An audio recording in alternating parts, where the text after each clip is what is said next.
Ma parole. Le podcast d'entretien d'Outre-mer la première, présenté par Cécile Baquet.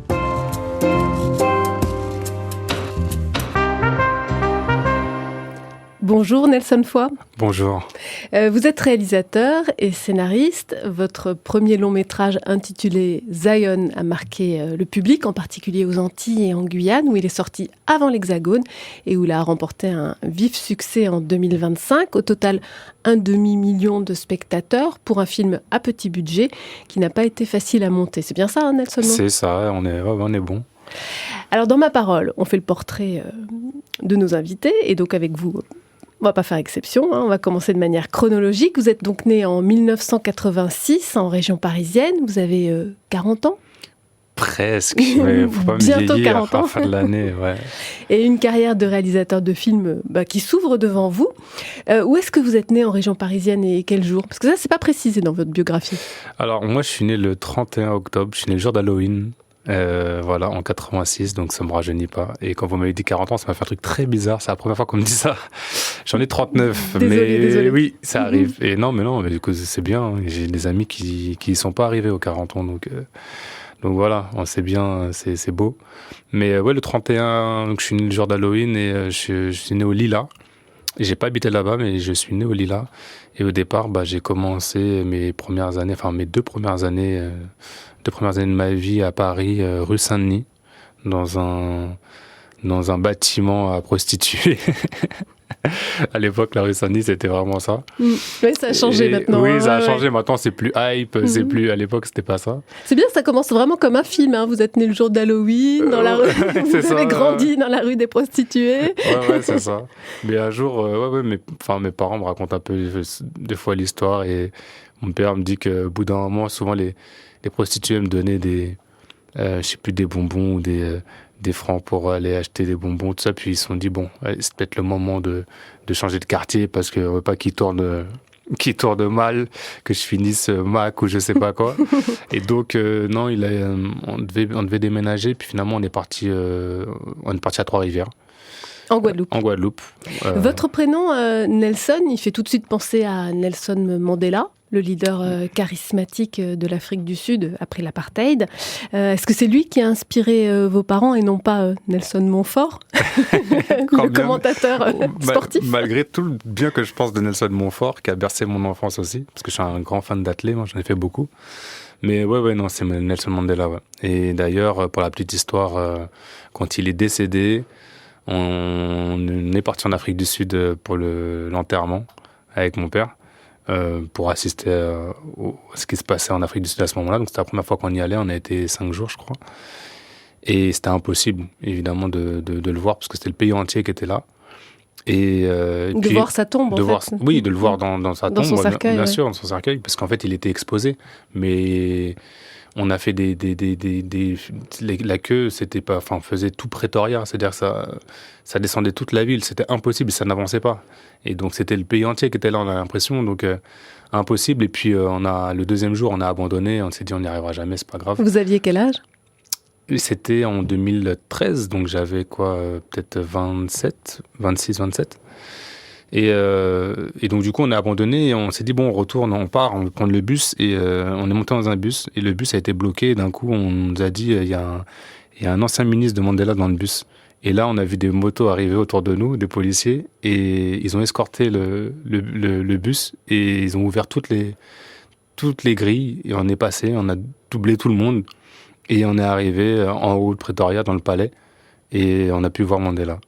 Voilà. Ah, vous voyez, comme quoi ça s'appelait Nelson, ça ouvre toutes les portes. Comme quoi, il n'y a jamais de hasard dans la vie. Où est-ce que vous avez grandi exactement? Est-ce que vous le disiez, donc d'abord rue Saint-Denis à Paris, ensuite Trois-Rivières. Vous avez toujours été un peu à cheval entre la Guadeloupe et l'Hexagone? Toujours à cheval, surtout dans mon cœur, mais je suis reparti assez tôt, à Bondy. Et donc, j'ai fait mon enfance. Je suis resté même à peine 3 ans à Trois-Rivières. Et donc, je suis arrivé à Bondy, j'avais 5 ans, 5-6 ans, 5 ans, je crois. Et après, j'ai grandi à Bondy, mais toujours dans le regret d'avoir quitté la Guadeloupe. Et j'y allais quasi tous les ans. grosse partie de ma famille, la plus grande qui était aux Antilles. Et donc, j'ai toujours vécu là-dedans, dans ce rêve-là de retour. Et quand j'ai raté mon bac à Bondy, je suis parti chez ma grand-mère à Sainte-Anne le repasser. Donc, j'ai eu mon bac à Sainte-Anne au lycée Gissac, qui maintenant a un autre nom, porte un autre nom. Attendez, vous allez beaucoup trop vite. Ah, alors, pardon. Qu'est-ce que vous gardez comme souvenir d'enfance en Guadeloupe à Trois-Rivières? Vous vous en rappelez un petit peu parce que vous aviez entre 3 et 5 ans, c'est ça? Je me souviens que quand on est arrivé, on s'est pris le cyclone Hugo. C'était en 89. Et j'ai quelques souvenirs assez vagues, mais j'ai des souvenirs en fait du lendemain, quand on est sorti dehors et que tout était détruit. Qu'il y avait des bateaux sur la plage, des choses dans les arbres, des arbres par terre et tout, c'était assez impressionnant. Chez ma grand-mère aussi, à Sainte-Anne, il y avait un escalier de pierre qui était cassé.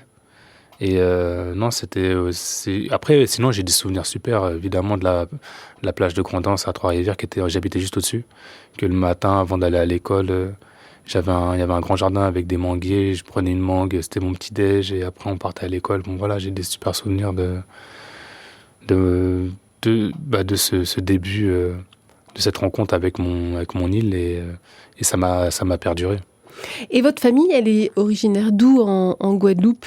Parce que vous parlez de Sainte-Anne, de Trois-Rivières, donc ça c'est côté paternel, côté maternel. Ma mère, moi je suis métisse, donc ma mère est bondinoise. C'est bondinoise. Mes grands-parents du côté de ma mère sont bondinois, donc on est vraiment bondinois.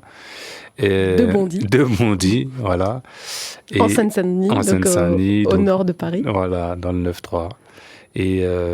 Mais en Guadeloupe, en fait, je m'appelle Foy parce que mon père a pris le nom de sa mère, parce que son père, à lui, l'a reconnu tard. Mais sinon, j'aurais dû m'appeler Archimède. Et donc ma famille en été, quasi toute ma famille aux Antilles en fait sont des Archimèdes. Il y a très peu de fois maintenant, de fois Foix. Il y a beaucoup de fois avec un Y, mais c'est des Saintois. Et donc du coup, ouais, la majeure partie de ma famille sont des Archimèdes. Et Archimède, c'est Petit Canal, la source. Le fief. Ouais, la source. Et Archimède, c'est un nom connu en Guadeloupe, parce qu'il y a quand même une personnalité forte. C'est Gertie Archimède, qui est une tante de mon père. Ouais. Et ça vous dirait de faire un biopic sur elle? Alors, je suis pas très sensible au biopic. J'ai un projet de biopic, mais bon, je le garde pour moi. Mais on m'a proposé pas mal de biopics. On m'a proposé des sportifs de chez nous, tout ça. Mais c'est un biopic sur Gertie Archimède sera un biopic assez politique, un peu comme Fanon. Et c'est pas trop mon cinéma. Donc j'adorerais que quelqu'un le fasse. Mais moi, je sais pas si je suis la meilleure personne pour le faire. Et on vous en parlait beaucoup de Gertie Archimède dans votre famille? Mon père, ouais, il en parle pas mal, ouais. Ouais, souvent. C'est quand même une grande fierté d'avoir une femme comme ça dans sa famille, pour ce qu'elle a fait, pour ce qu'elle représente. Et puis quand on passe à Basse-Terre, il y a toujours sa statue sur le rond-point. Non, Qu'est-ce qu'elle représente pour vous? Elle représente l'esprit combatif. Je pense que c'était une combattante parce que je crois que c'est la première femme avocate en Guadeloupe. C'était une communiste. Elle avait des idées fortes et elle était importante. Ouais, je pense que déjà aujourd'hui, c'est pas forcément évident d'être une femme politique. Je pense qu'à l'époque, c'était encore plus difficile. Donc, femme politique et noire, je pense que voilà, elle a cumulé les difficultés. Donc, mais elle a été députée aussi. Aussi, ouais, tout à fait. La première femme députée guadeloupéenne. Ouais, ou même des Antilles, peut-être. Et alors, concernant votre famille, Trois-Rivières, Sainte-Anne, c'était de la famille proche dans les deux cas? Trois-Rivières, j'ai toujours mon oncle et ma tante qui sont là-bas. À Trois-Rivières. Nous, on est partis habiter à Trois-Rivières. Je ne sais pas pour quelle raison d'ailleurs c'était Trois-Rivières. C'est parce que mon père bossait à Basse-Terre, donc c'était pas très loin. Et peut-être pour se rapprocher aussi de son frère qui était à côté. Mais sinon, ma grand-mère, ouais, elle était à Sainte-Anne. Quand elle est revenue, elle s'est installée à Sainte-Anne. Mais à la base, je crois que c'était à Pointe-à-Pitre au départ. Mon père a vécu à Pointe-à-Pitre petit.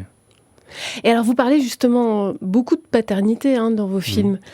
Votre père, il est écrivain. Il a publié il y a un an une biographie de Jesse Owens.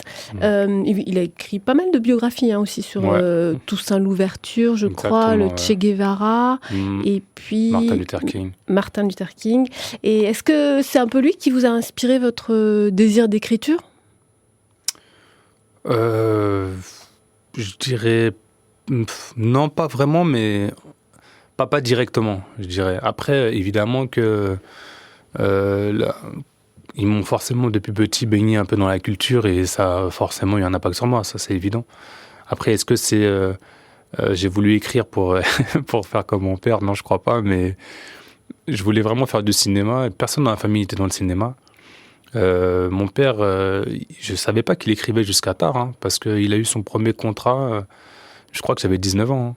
Donc, pour moi, c'était pas, j'ai jamais vu comme un écrivain. J'ai commencé à le voir comme ça à l'âge de 20 ans. Donc, j'étais déjà construit. Qu'est-ce qu'il faisait dans la vie, vos parents ? Ma mère était prof de danse au conservatoire, prof de danse contemporaine. Et mon père, j'ai jamais vraiment su. Non, il gérait des structures culturelles. Donc, mais du coup, c'était jamais un travail fixe. C'est pour ça qu'en tant qu'enfant, j'avais du mal à suivre parce que c'était jamais fixe. Il a travaillé dans le 78 dans un théâtre qu'il gérait.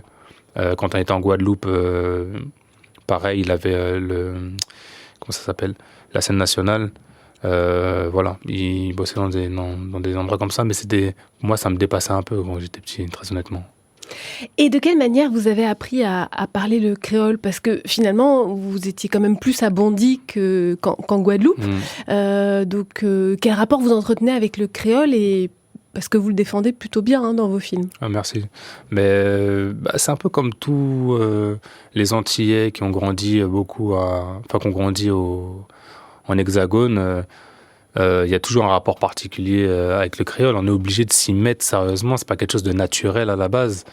Et d'ailleurs, c'est normal. Ça se voit quand souvent les Antillais qui ont grandi aux Antilles ont vraiment le créole naturel, dans le sens où quand ils vont s'énerver ou être dans l'émotion, ils vont s'exprimer en créole.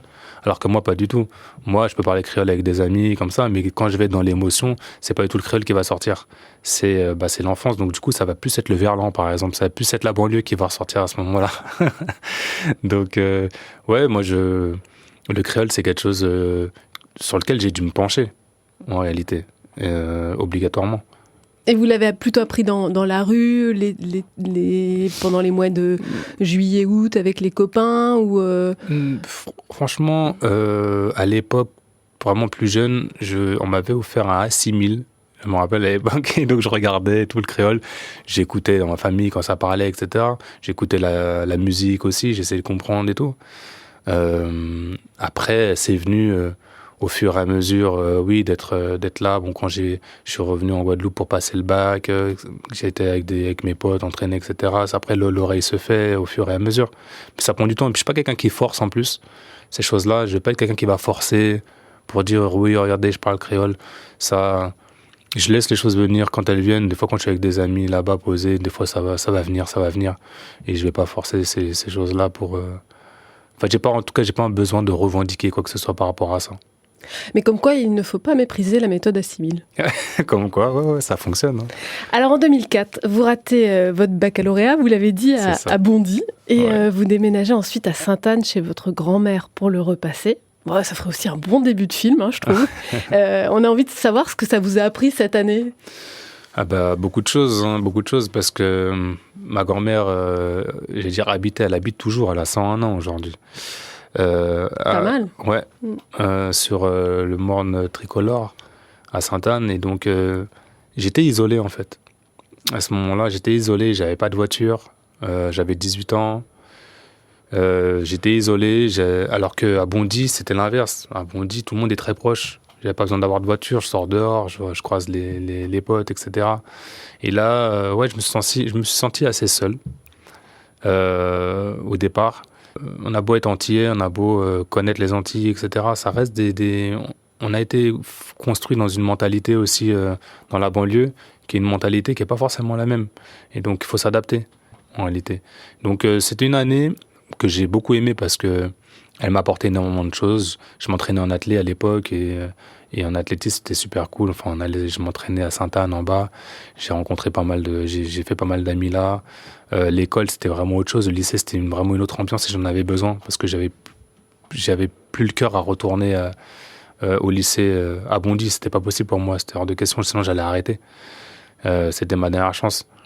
Et puis voilà. Puis j'ai appris aussi à être un peu plus seul, à me rapprocher un peu plus de la nature, de la spiritualité, de certaines choses que, on va dire que le fourmillement de la banlieue m'empêchait peut-être de voir. Et la grand-mère, elle était contente de vous accueillir ? La grand-mère était fière, surtout quand j'ai eu le bac, parce que pour elle, c'était son bac. Et voilà, elle avait mis beaucoup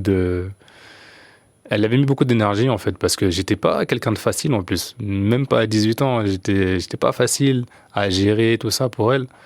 Et puis, elle me mettait bien, elle me faisait à manger tout le temps, elle faisait attention. Elle m'emmenait le samedi matin à l'entraînement, j'allais aux crêpes, aux abîmes, donc elle m'emmenait de Sainte-Anne, etc., tous les samedis matins. J'allais au marché avec elle, marché de Sainte-Anne, je crois que c'était le jeudi soir ou le mercredi soir. Et non, elle était vraiment très présente pour moi. Et elle, c'est aussi une Archimède ? C'est une fois. Elle qui a donné le nom à mon père. D'accord. Ouais. En 2006-2007, vous écrivez et développez un projet intitulé Les Sales Gosses sur le web. Qu'est-ce que ça raconte, les Sales Gosses, et qu'est-ce que vous aviez envie de dire ? Franchement, je crois qu'à l'époque, on n'avait rien envie de dire particulier, on voulait juste s'amuser. C'était avec mon meilleur pote, on avait fait ça. Parce que justement, le moment où je suis parti aux Antilles, j'avais beaucoup de temps pour réfléchir. Je réfléchissais beaucoup et j'avais créé un truc, j'avais, on va dire, créer une espèce de production qui n'avait pas de structure, mais j'avais appelé ça la Tismé Production. Et Tismé comme métis, et je voulais mettre mes potes dedans et faire un truc avec des amis, en fait. J'ai toujours eu un peu cette envie de construire quelque chose de périn avec des amis proches et de créatifs. Mais mes amis, mes meilleurs potes, ils n'étaient pas dans les mêmes choses que moi, en fait. Donc, en fait, on a fait ça juste avec Sylvain.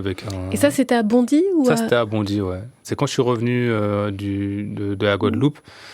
J'ai fait ça avec mon pote, on a fait Les Sales Gosses, qui était une petite série, on se faisait des petits sketchs entre nous, on se filmait, je montais ça et j'avais pour objectif de faire un site internet à l'époque où on pouvait voir les épisodes et tout ça, mais ça n'a pas été au bout, j'ai peut-être 2 ou 3 épisodes à tout casser et je ne l'ai jamais mis en ligne. Vous avez pratiqué le sport à haute dose, vous l'avez dit, l'athlétisme en Guadeloupe, mais je crois que vous avez pratiqué plein de sports, le basket, le football américain, enfin vous avez une grosse passion pour le sport ? J'ai une grosse passion pour le sport, d'abord pour l'athlétisme parce que j'en ai fait de mes 5 ans à mes 24 ans.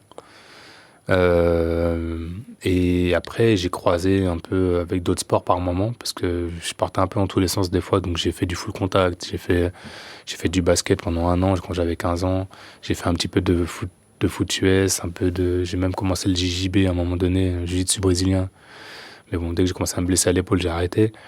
Et après, dès que j'ai arrêté l'athlétisme à mes 24 ans, je me suis mis à fond. En tout cas, je me suis dit, ok, maintenant mon sport, ce sera la boxe, pied-point. Et donc, j'ai fait du kickboxing pendant plusieurs années.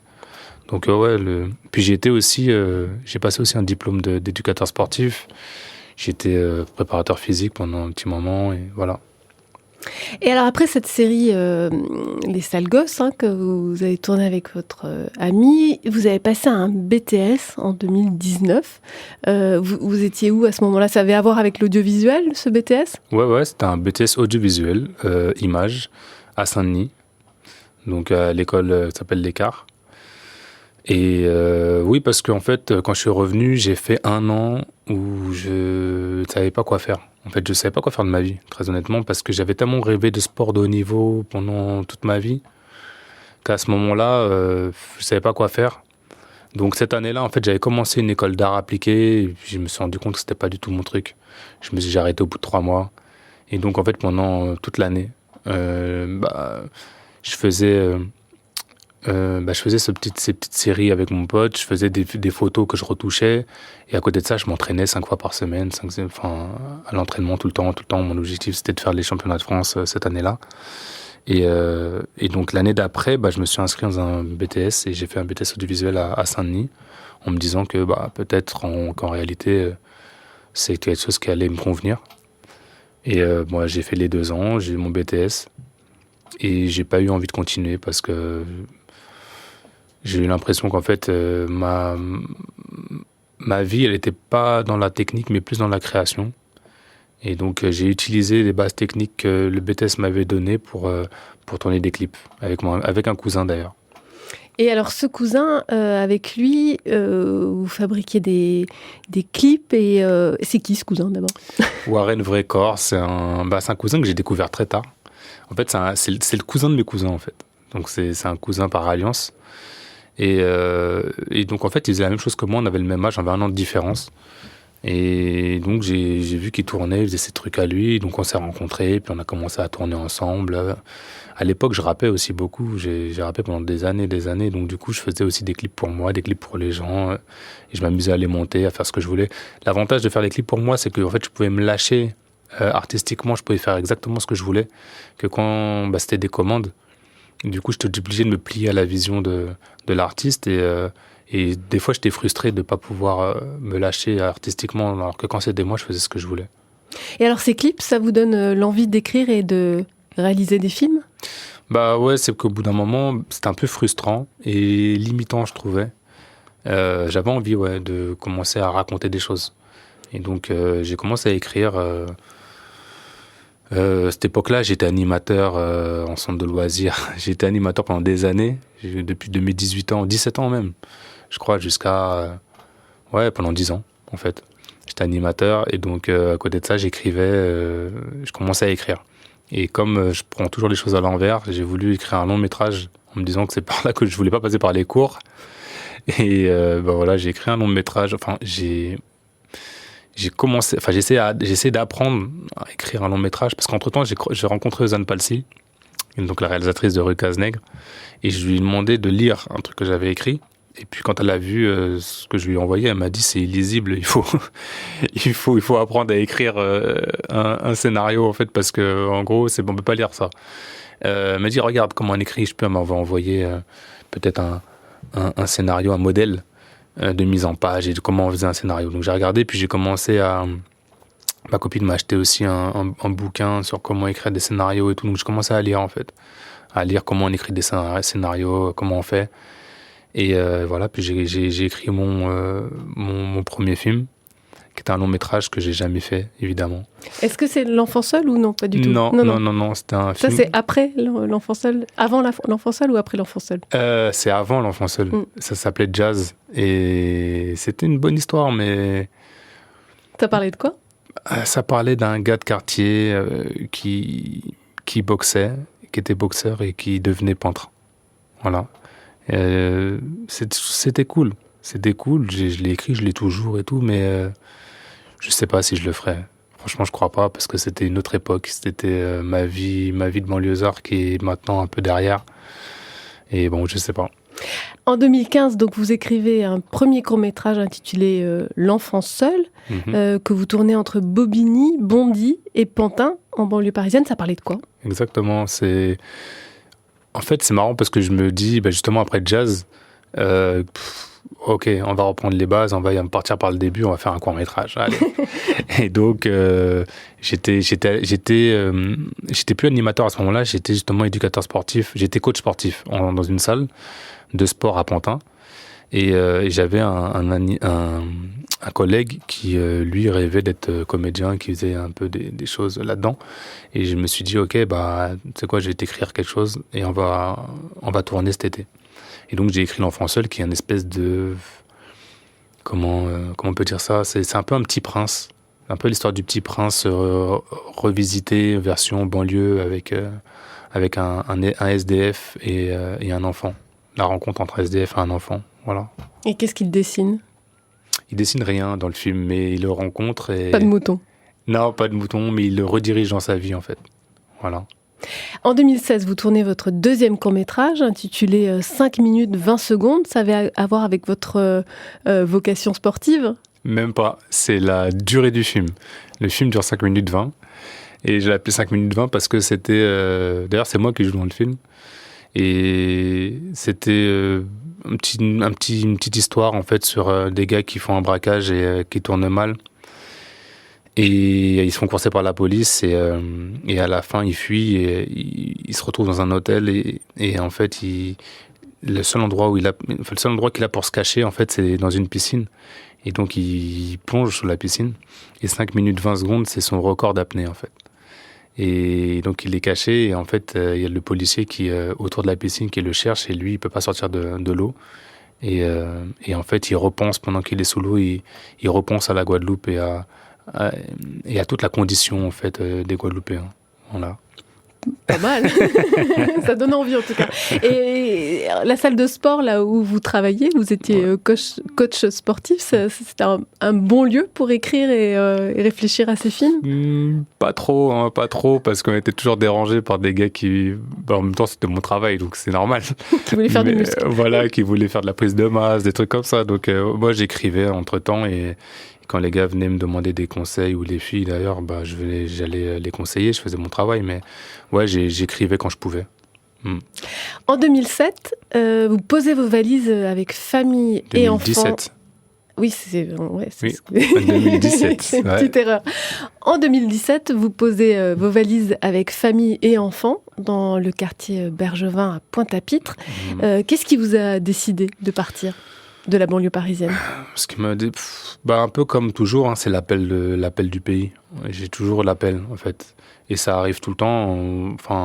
Depuis petit, c'est comme ça. Ça m'appelle comme ça m'appelait pour le bac, pour le repasser. Là, je sentais que c'était vraiment le moment où il fallait que j'y retourne. Et puis, la situation en France, je la trouvais un peu pesante, l'ambiance.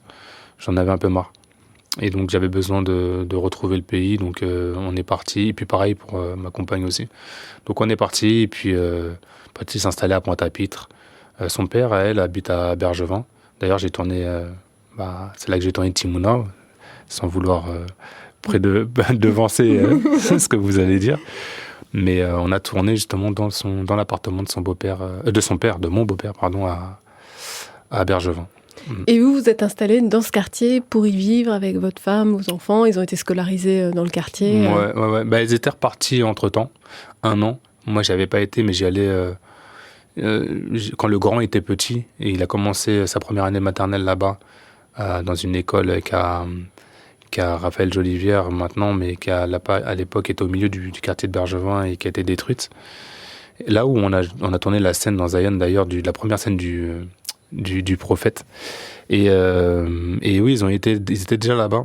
Et après, ils sont y retournés. Mais moi, c'est vrai que j'avais besoin je voulais retourner en Guadeloupe, mais je voulais être dans ce milieu urbain malgré tout.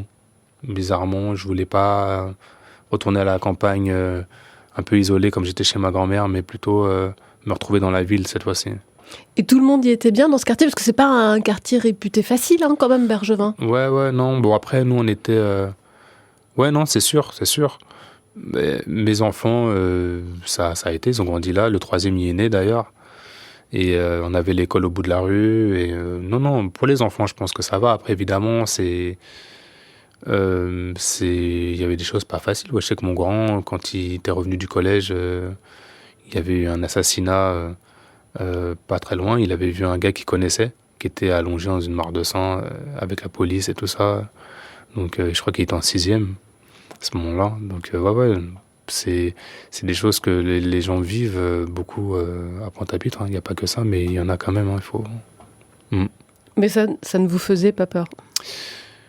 Non, ça me faisait pas peur parce que pour moi, on n'est pas en territoire de guerre, c'est pas des balles perdues, c'est des gens qui s'embrouillent. Je serais plus inquiet peut-être maintenant qu'il est lycéen, qu'il a 16 ans, parce que là, il commence à y avoir des histoires avec ça peut partir, ça peut mal tourner. Mais à l'époque, c'était un enfant encore, donc j'avais pas spécialement peur pour un enfant. J'aurais peut-être plus peur pour un jeune adulte, ouais. Merci beaucoup, Nelson Foy. C'est la fin de notre premier chapitre. On se retrouve très vite pour la suite de Ma Parole. Merci. réécouter ma parole, tapez le portail des Outre-mer et cliquez sur l'onglet radio.